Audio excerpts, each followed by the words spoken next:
പാലക്കാട് അട്ടപ്പാടിയിൽ വീണ്ടും കാട്ടാന ആക്രമണം. വനവാസി യുവാവ് കൊല്ലപ്പെട്ടു. ചീരക്കടവ് രാജീവ് കോളനി സ്വദേശി 40 വയസ്സുകാരൻ വെള്ളിങ്കരിയാണ് മരിച്ചത്. ഇന്നലെ പശുക്കളെ മേയ്ക്കാൻ പോയതായിരുന്നു.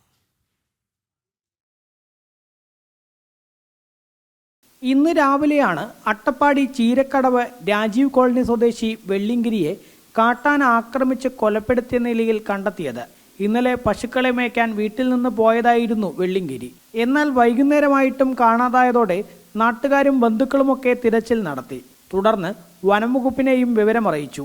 ഇതിനിടെയാണ് കാട്ടാന ആക്രമിച്ച് കൊലപ്പെടുത്തിയ നിലയിൽ യുവാവിന്റെ മൃതദേഹം കണ്ടെത്തിയത്.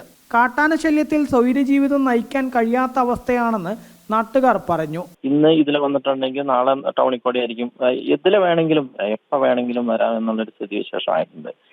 പിന്നെ ഇതില് വൻ രീതിയിലുള്ള ഭൂമാഫിയുടെ കടന്നുകയറ്റങ്ങളൊക്കെ ആനത്താര അടയ്ക്കുന്നതിനും അങ്ങനെയുള്ളതൊക്കെ വഴി തെളിച്ചിട്ടുണ്ടെന്നാണ് തോന്നുന്നത്.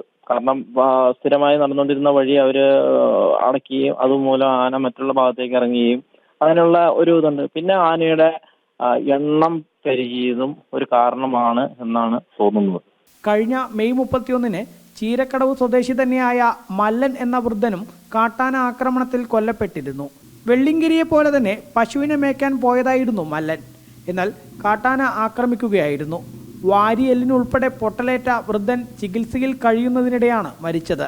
പാലക്കാട് ജില്ലയിലാണെങ്കിൽ കഴിഞ്ഞ 4 മാസത്തിനിടെ 5ാമത്തെ വ്യക്തിയാണ് കാട്ടാന ആക്രമണത്തിൽ കൊല്ലപ്പെടുന്നത്. ജനം, പാലക്കാട്.